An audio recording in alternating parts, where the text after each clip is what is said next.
because of disrespect, but because of respect for the young men and women who have lost lives, who are now muted because they cannot speak due to yesterday's horrifying scenes. We can't go home. Are we trying to say that renovations of windows and offices are more important than speaking for bloodshed and lives lost yesterday? We cannot, Mr. Speaker. And I, as a young person, as the first young person speaking to this motion, as a youth in this House, I am speaking for the youth who are outside of this House. We cannot go on a recess. It is wrong, and it would be completely insensitive to do so. Mr. Speaker, darkness fears democracy. I rarely wake up in the morning wishing for my eyesight to be restored, but what a sight to be able to behold. This last week had me aching with desire to see my fellow youth in the most spectacular display of patriotism, camaraderie, and putting up a first-rate masterclass on demanding that governments be held to account for the entire world to see. And yes, they have seen. But unity, Mr. Speaker, has been violently gunned down in the streets, not by men, but by monsters who have no concern for human life. Although this government has demonstrated that lifeless Kenyan bodies are not to take precedence over their punitive finance bill, young Kenyans have looked their oppressor dead in the eye and shown them that when it comes down to the wire, there are only two times to be brave: when you feel like it and when you don't. My profound disappointment with the current government and its forceful assault on crowds of innocent youth, Speaker, by its nefarious police officers who have gone rogue on unarmed young citizens peacefully exercising their constitutional right towards an uncaring, a corrupt, and wasteful government in their eyes that has turned its back on them, cannot be emphasized enough, Speaker. The brute force used against young, unarmed protesters reveals the operating system built into the fabric of today's government. And when they kill us, Speaker, they're killing themselves.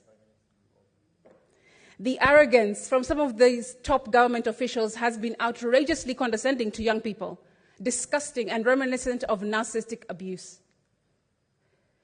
You call us wankers and clueless children of plunderers. Then you say you're proud of us for making our voices heard peacefully.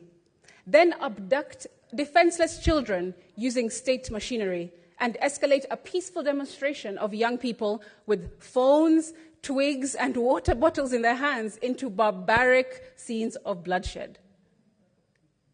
Young people, Mr. Speaker, were not out to kill. In fact, I was here on this premises yesterday when everything set off. And whilst I was separated from my security guard, Mr. Speaker, I also saw another member of parliament from the National Assembly who is a wheelchair user, who voted yes to the finance bill, also having been separated from his team and his aides and bodyguard. He was stranded, Mr. Speaker, couldn't run, couldn't hide in his wheelchair. And you know what happened when those kids entered this premises? 3 young boys saw this member of parliament who voted yes for the finance bill, and instead of reprimanding him, instead of reading him their minds, giving them a piece of their minds, you know what they did? They actually carried this member of parliament in his wheelchair to the tunnel so that he can go and seek refuge across in Bunge Towers. And then the 3 boys ran back and joined their fellow comrades. That's what happened. These kids don't operate in mendacity, Mr. Speaker. They are moral youth who are just trying to get their voices heard. So this peddling of a message or narrative that these youth are evil, they are killers and criminals, they're not. That is completely misguided and untrue. Why don't these policemen punch in their own weight class, Mr. Speaker? That's my question. I've been asking myself, would they come into Parliament and try and abduct or take on Aledama or Lekina?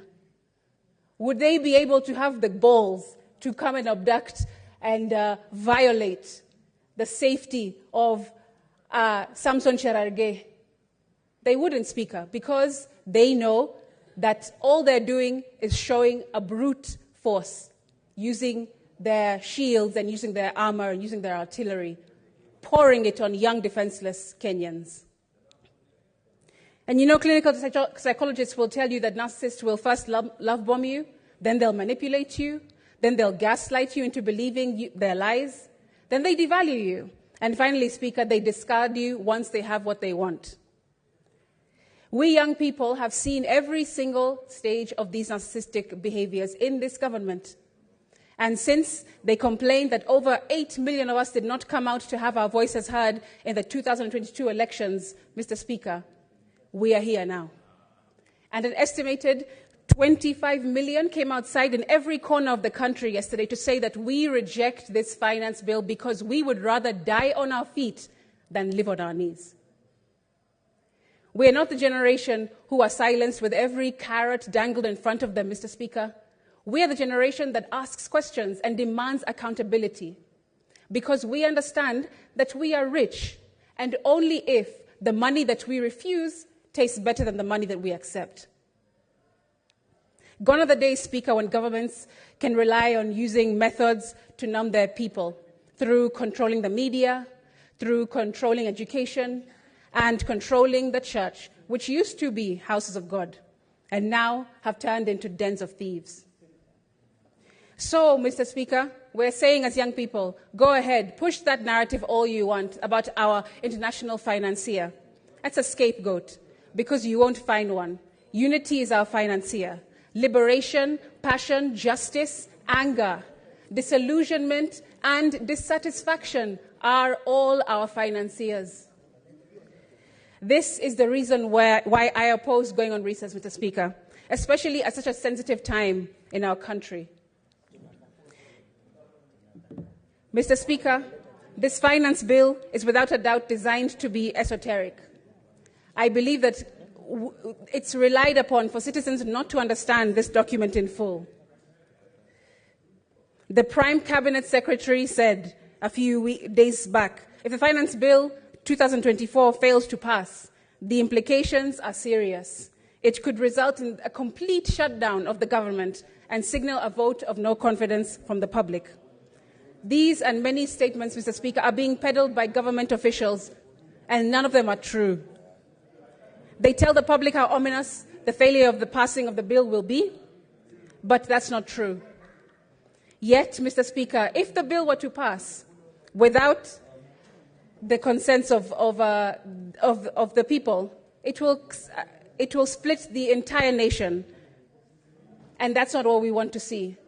Mr. Speaker, the President still has an opportunity to not put pen to paper.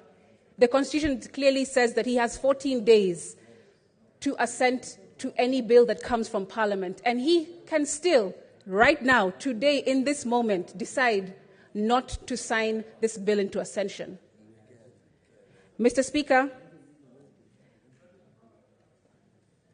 I just want to conclude so I can give other members a moment to also contribute, but to just say that young people are tired. Young people are exhausted. They don't have jobs. How would they have money to look for artillery and knives and guns? But still, we poured every single piece of armor on these young children yesterday, Mr. Speaker. And as a young person myself, I am disgusted, I am appalled, I am completely beside myself. And I want to conclude by saying that my heart goes out to the families and loved ones who have lost people yesterday. Mr. Speaker, I was disappointed to hear the President's speech yesterday. I had hoped that more unity would have come from it, but there was no empathy for the pain that Kenya is feeling right now, Mr. Speaker. There was absolutely no sign of benevolence when he spoke, Mr. Speaker. Mr. Speaker, I would have hoped that the President would have come to unify, would have stood in that address and unified the nation, but instead he threatened.